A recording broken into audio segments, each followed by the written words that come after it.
নমস্কার বন্ধুরা, আমি সুদেশনা চলে এলাম আবার একটি নতুন ব্লগ নিয়ে। আজকে আমি দেখাচ্ছি কিছু লাউয়ের গাছ এবং কচিয়া ঝাউ, যেগুলোর বীজ আমি অনলাইন থেকে শপিং করেছি।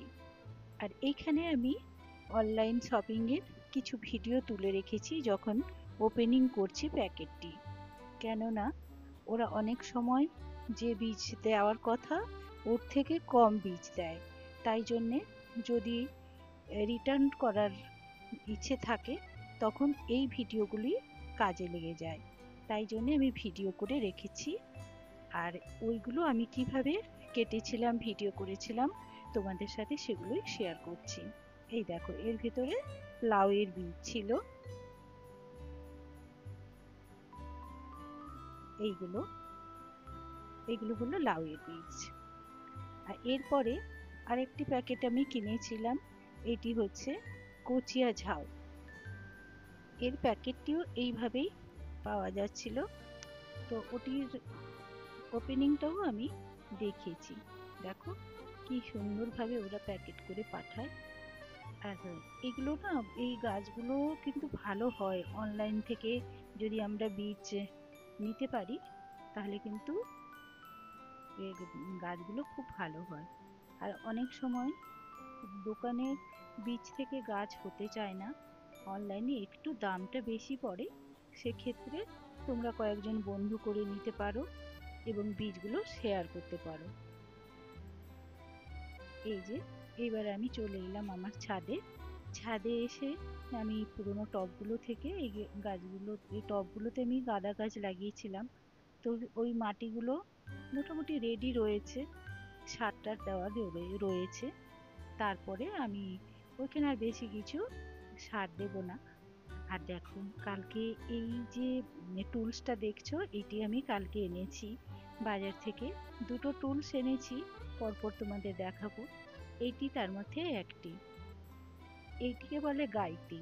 এটি তোমার টব মাটির ওলট পালট করা বা কোনো আঙিনা বাগানে যদি মাটি থেকে থাকে সেগুলোর ওই রকম ভাবে মাটি ওলট পালট করার ক্ষেত্রে কাজে লাগে। এবার আমি বীজগুলো রোপণ করছি। কারোর যদি মনে হয় যে কোন দিকের সাইডের বীজ থেকে গাছ বেরোবে এবং কোন দিকের সাইড থেকে শিকড় বেরোবে, সেটিকে যদি মনে প্রশ্ন জাগে, তাহলে তোমরা এরকম মিডিলে এইভাবে লাগাতে পারো। তাহলে যে দিক দিয়ে হোক ওরা ঠিক বেরোবে এবং যে গাছটি উপরে যাওয়ার কথা ওটি উপরে যাবে এবং যেটি নিচে যাওয়ার কথা ওটি নিচে যাবে। আমিও অনেক সময় কনফিউজ হয়ে যাই, সেই ক্ষেত্রে এই পন্থাই ব্যবহার করি আমি। তোমরাও এটা ব্যবহার করতে পারো। এই যে এখানে আমি এতগুলি লাউ গাছ বীজ লাগালাম এবং এখান থেকে গাছ হলে আমি অন্যান্য জায়গায় এখান থেকে নিয়ে শিফট করাবো।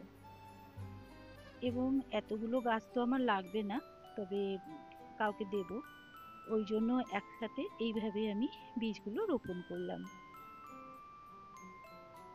এবং এইখানেও আরেকটি গাছের যে বীজ দেখালাম, কচিয়া ঝাউ, এগুলো দেখবে গরমকালে এই কচিয়া ঝাউগুলো দেখতে ভীষণই ভালো লাগে। আমি গত বছর এগুলো লাগিয়েছিলাম, খুবই ভালো লেগেছে। এখন তো আর গরমে অন্যান্য ফুল যেমন পিটুনিয়া বা অন্যান্য যে শীতের ফুলগুলো হয় সেগুলো তো আর হবে না, তো ওই টবগুলো তো খালি পড়ে থাকে। বা চন্দ্রমল্লিকা, এই টবটা আমার চন্দ্রমল্লিকার ছিল, তো ওইগুলো সব গাছ তুলে দিয়ে এবার আমি এগুলোতে কচিয়া ঝাউ বসাবো। তাই জন্য একসাথে আমি বীজগুলো ফেলে দেব শাকের বীজের মতো, তারপরে এখান থেকে আমি অন্যান্য টবে রোপণ করব। দেখো কত ছোট্ট ছোট্ট মিষ্টি দেখতে বীজগুলো, আর দেখতে না অনেকটা শাকের বীজের মতো। তো ওইগুলো ফেলে দেওয়ার পরে যখন গাছ হবে তখন আমি ওগুলোকে প্রতিস্থাপন করব। এটি আমার অ্যালোভেরার একটি গাছ, তার পুরনো যে পাতাগুলো ওইগুলো আমি ওদের প্রথম পুষ্টিকর খাদ্য হিসেবে দেব। এবং এই যে অ্যালোভেরার যে গাছগুলো না, এগুলোর থেকে অনেক আমরা হেল্প পাই ছোট ছোট চারা গাছের ক্ষেত্রে। যেমন হচ্ছে পোকামাকড় লাগবে না, তারপরে ফাঙ্গিসাইড খুব কম স্প্রে করতে লাগবে। আর এইগুলো সবগুলোরই একটা কমন জিনিস বলতে পারো। আমি প্রায়ই আমার ব্লগে তুমি দেখতে পাবে এই অ্যালোভেরাকে আমি বিভিন্ন কাজে ব্যবহার করি। আর এইখানে আমি মাটির সাথে কুচি কুচি করে নিয়েছি। আমার ওই আরেকটি টুলস আমি দেখালাম, ওই টুলসটাও আমি কালকে এনেছি। আর এই যে গাছগুলোর উপরে আমি দিয়ে দিচ্ছি, এইখানে যখনই উপরে জল দেবো ওইখানে নিচ দিয়ে ওর পুষ্টিটি যাবে এবং গাছগুলি ভালোভাবে বেড়ে উঠতে সাহায্য করবে। এইভাবে আমি দিয়ে নিচ্ছি। এটি কচিয়া ঝাউ শয্যা সংক্রান্ত উদ্ভিদ হিসেবে ব্যবহৃত হয়। আর গরমকালে আঙিনা বাগানগুলো সবুজ যখন হয়ে থাকে তখন চোখের আরামও বেশ ভালো লাগে দেখতে। আর এগুলো গরমকালে অনেকটা বেগুনি কালারেরও হয়ে থাকে, লালচে বা বেগুনি কালারের হয়ে থাকে। আর অনেক ক্ষেত্রে এটাকে বার্নিং বুশ নামেও ডাকা হয়। আর লাউ গাছগুলো তো জানো গরমকালে কতটা উপকার দেয়। লাউ পাতা বা লাউ ডাঁটা এগুলো আমরা খেয়েই থাকি, সারা বছর খুবই উপকারী। তো দুটি উদ্ভিদ আজ লাগালাম। আর এরপরেই আমি জল দিয়ে নিচ্ছি এখানে লাগানোর পরে। এটা অবশ্যই করতে হবে, যত যে গাছই লাগানো হোক না কেন লাগানোর পরেই জল দিতে হয়।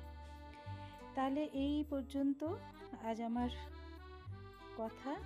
এবার আসি, তোমরা সবাই ভালো থেকো, সুস্থ থেকো এবং সাবধানে থেকো। ধন্যবাদ।